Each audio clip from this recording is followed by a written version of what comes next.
Hello and a very good evening, ladies and gentlemen. Thank you so much for the attention. So as you all know that کہ national press club اسلام آباد نے آج اپنے ممبران کے لیے اور ان کی فیملیز کے لیے صوفی نائٹ کا اہتمام کیا ہے، اور اس میں ہمارے ساتھ موجود ہیں internationally acclaimed singer Areeb Azhar. Thank you so much Areeb, آپ نے آج ہمارے لیے وقت نکالا، پریس کلب کے لیے وقت نکالا. We are honoured to have you here. آپ لوگوں کو اگر میں اریب کا تھوڑا سا انٹروڈکشن دیتی جاؤں تو اریب کا اوڑھنا بچھونا جو ہے وہ گائکی ہے، اور میوزک ہے بیسکلی، اور صرف گائکی تک محدود نہیں ہے یہ، کیونکہ انہوں نے میوزک کے لیے بہت سرو کیا ہے. میوزک کی پروموشن کے لیے ان کی جو مووی تھی انڈس بلوز، اس میں عالمی شہرت حاصل کی. اس کے علاوہ انہوں نے متعدد ڈاکیومنٹریز بھی بنائی ہیں میوزک کو لے کے. اریب ایک بک بھی لکھ رہے ہیں جس میں وہ پاکستان میں اور سب کانٹیننٹ میں جو میوزک کی ہسٹری ہے اس سے ریلیٹڈ اپنے کام کو پیش کریں گے اور ساری ہسٹری کمپائل کر کے بتائیں گے. اس پہ کام کافی حد تک ہو چکا ہے. اس کے علاوہ اریب میوزک میلے بھی بہت سارے منعقد کرواتے رہے ہیں اور اسٹیج ڈراماز بھی کرواتے رہے ہیں میوزک کی پروموشن کے لیے. سو بنا کسی تاخیر کے، بنا کسی ڈیلے کے، ہم اریب کی طرف چلتے ہیں اور اریب کا جو خوبصورت سا کلام ہے اور جو ان کی کمپائلیشنز ہیں وہ آپ سے شیئر کرتے ہیں. تھینک یو سو مچ. السلام علیکم اور بہت بہت شکریہ سہرش. میں آپ سب کا بہت مشکور ہوں کہ آپ نے مجھے یہ عزت بخشی، خاص طور پہ احتشام الحق بھائی کا، senior vice president press club کے، اور افضل بٹ صاحب کا پریزیڈنٹ PFUJ. میں ایک میوزیشین ہوں اور ساری عمر گاتا ہی آ رہا ہوں، اور میرا کچھ مختلف سا ہٹ کے کچھ سفر رہا ہے. 80s کے پاکستان میں میرے والد صاحب PTV سے منسلک تھے. آپ میں سے کچھ لوگ ان کو جانتے بھی ہوں گے، اسلم اظہر صاحب. تو ان کا جب ضیاء کے دور میں جب ان کو برخاست کیا PTV سے، پھر ہم کراچی شفٹ ہو گئے تھے. وہاں پہ ایک تھیٹر گروپ شروع کیا ابا نے اور منصور سعید نے مل کے، جو ثانیہ سعید کے والد ہوتے تھے. اور پھر ثانیہ اور میں اسی تھیٹر گروپ میں بلے پڑے، اور 80s میں گٹار میں نے اٹھا کے اور انقلابی گیت گانا شروع کیا. اور اس کے بعد پھر واپس اسلام آباد ہم شفٹ ہو گئے. پھر میں باہر چلا گیا تعلیم حاصل کرنے، اور یوگوسلاویہ گیا میں پڑھائی کرنے. میرے پہنچنے کے 1 سال بعد ادھر جنگ شروع ہو گئی. اس جنگ کے دوران بھی میں وہیں تھا. تو میں پھر 13 سال میں نے کروشیا میں گزارے، اور وہاں کے بھی بہت سارے گانے مجھے آتے ہیں. اور وہاں پہ آئرش میوزک بینڈ کے ساتھ بھی ہم نے آئرش میوزک میں بھی PhD کی لیے. اور واپس کوئی 20-21 سال پہلے واپس میں پاکستان شفٹ ہوا. اور مجھے ایک واپس شفٹ ہونے کا ایک یہ بھی وجہ تھی کہ مجھے لگ رہا تھا کہ مجھے اپنی موسیقی کے ساتھ دوبارہ ایک تعلق جوڑنے کی ضرورت ہے. اور پھر میں نے فلسفہ پڑھنا شروع کیا تھا. میں یونیورسٹی پہ بھی فلسفی پڑھتا رہا، اور فلسفہ پڑھتے پڑھتے میں صوفیزم کے بارے میں پڑھنا شروع کیا. اور جب واپس آیا تو پھر میں نے صوفیزم کے بارے میں نہیں بلکہ خود صوفیوں کو پڑھنا شروع کیا. اور پھر تو مطلب مجھے ایک بڑی ایک حیرت ہوئی کہ وہ میوزک جو میں بچپن میں سنا کرتا تھا جب ابا MD ہوتے تھے PTV کے، اس زمانے میں ہمارے بڑے بڑے فوک اور کلاسیکل موسیقار ہمارے گھر بھی آیا کرتے تھے. ریشما جی، عالم لوہار، طفیل نیازی، اور ان کو میں بچپن سے سنتا آیا ہوں. لیکن مجھے کبھی سمجھ نہیں آتی تھی کہ یہ گا کیا رہے ہیں، کس کے بارے میں. میری خود پنجابی مادری زبان نہیں ہے. میری ماں تو بڑی پکی اردو اسپیکنگ ہے، اور آپ کو پتا ہے پاکستان میں اردو اسپیکنگ کے لیے خاص طور پہ پنجابی سیکھنا ایک کلچرلی کتنا ایک عجیب چیز ہوتی ہے، کیونکہ ہم نے یہاں پہ جو ایک اردو زبان کو ایک اسٹیچر جو دیا ہوا ہے. لیکن جب میں نے خود پنجابی میں جب یہ شاعری پڑھنی شروع کی اور سمجھنی شروع کی دوستوں کی مدد سے، تو پھر میں نے دیکھا کہ یار یہ میں تمام فلسفی پڑھتا آیا ہوں، یہ تو اس کا جز مجھے یہاں پہ اپنی شاعری میں مل رہا ہے. اور ایک میرا کرویشین دوست ہے, وہ بھی میرے ساتھ فلاسفی پڑھتا تھا, اس کے لیے بھی میں تھوڑا بہت ترجمے کرتا تھا. تو وہ مجھ سے کہتا تھا کہ تم لوگ جب صوفی شاعری کو گاتے ہو نا تو یہ ایسی بات ہے جیسے کہ ہم یورپ میں نیچے کو گانا شروع کر دیں, یعنی کہ وہ نیچے کا جو ان کے فلاسفی میں اسٹیچر ہے وہی ہمارے ان بابوں کا ہے. تو یہ آج کی پریزنٹیشن ایک بہانہ ہے کچھ تھوڑا سا اپنا میوزک آپ کے سامنے شیئر کرنے کی اور کچھ اپنی باتیں شیئر کرنے کی. یہ پریزنٹیشن بابے لوگ یہ میں نے بنائی تھی ایشین اسٹڈی گروپ کے لیے, جس میں آپ کو پتا ہے زیادہ تر ایکسپیکٹس آتے ہیں, فارنرز آتے ہیں, اور میں بھی انگریزی زبان میں زیادہ کمفرٹیبل ہوں لکھنے میں.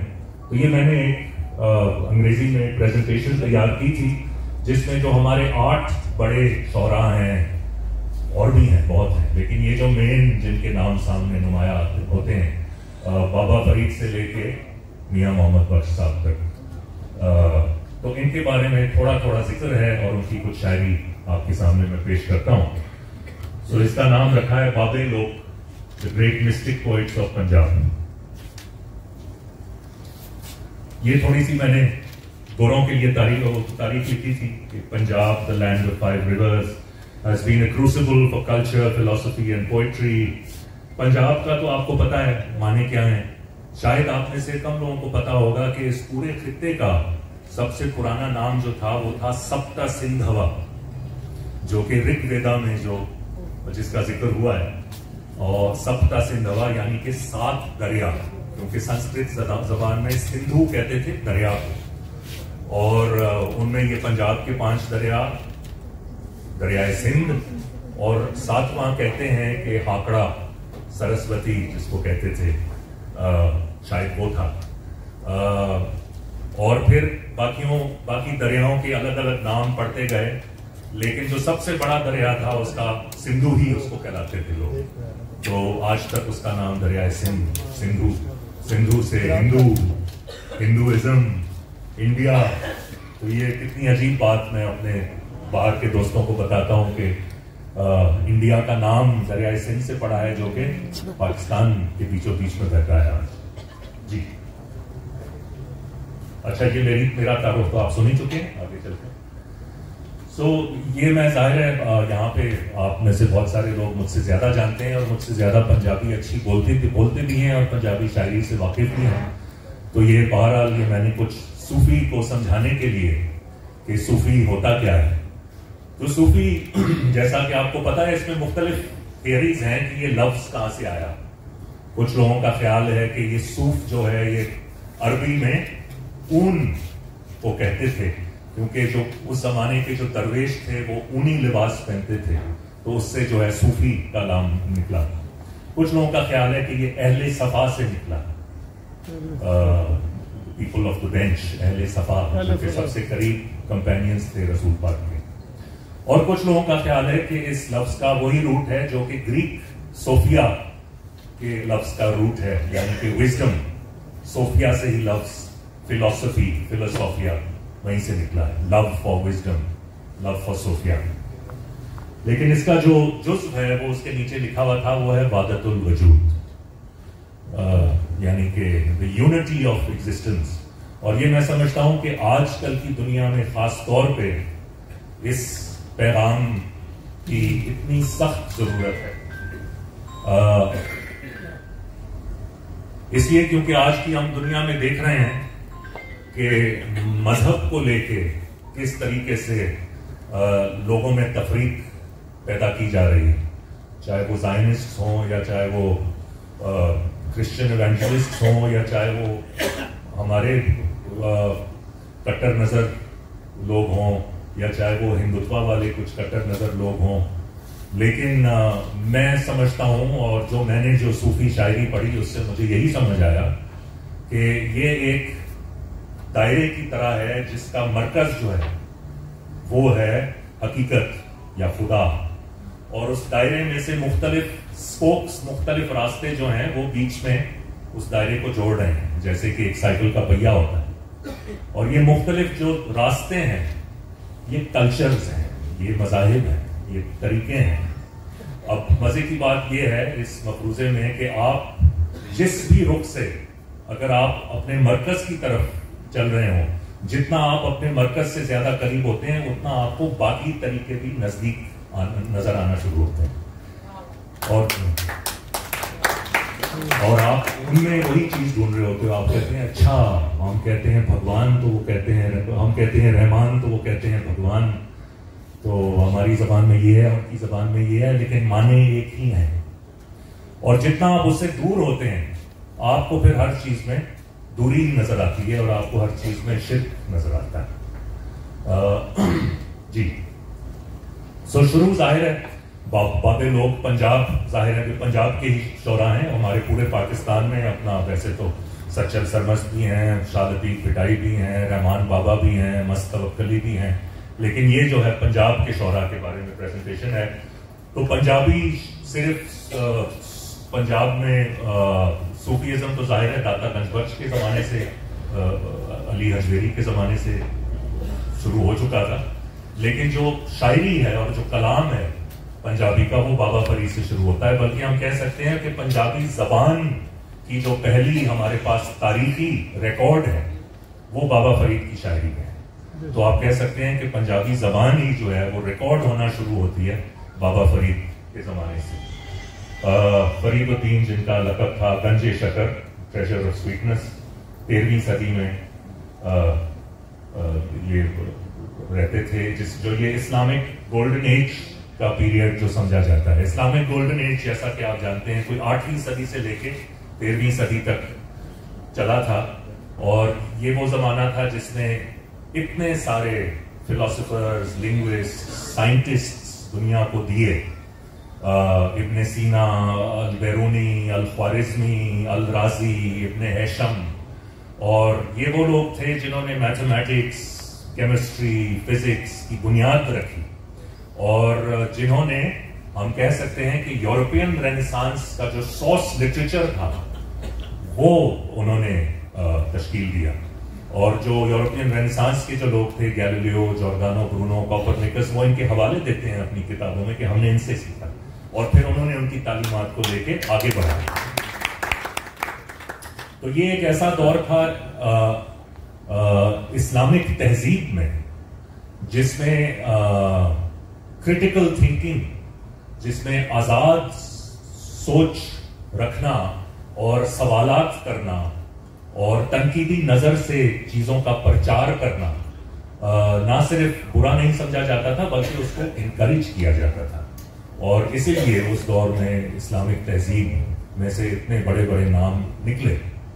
تو یہ ظاہر ہے آج کل کی جو میں سمجھتا ہوں تہذیب یہ تو نہیں ہے، تہذیب کی کمی ہے. تو اس میں ہم بالکل ایک برعکس دیکھتے ہیں کہ آپ کچھ جیسا ہی کچھ فرق آپ بولتے ہیں یا کچھ سوال اٹھاتے ہیں تو آپ کو ٹوکا جاتا ہے. جی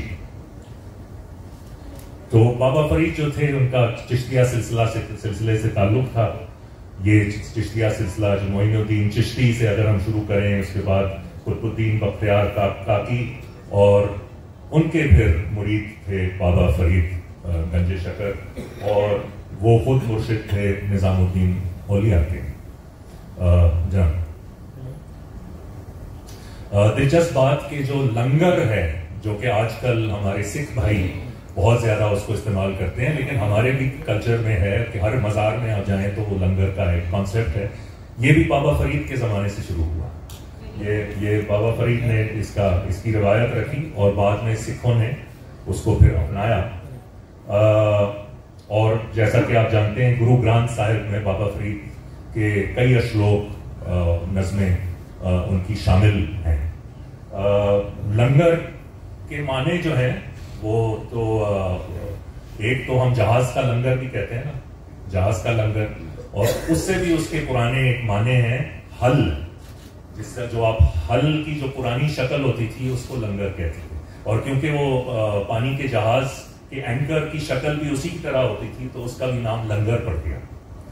تو یہ اس کے لنگر کے اوریجنل معنی ہیں. جی یہ ان کے بابا فرید کے چند اشلوک جو ہیں ان کو میں نے تھوڑا سا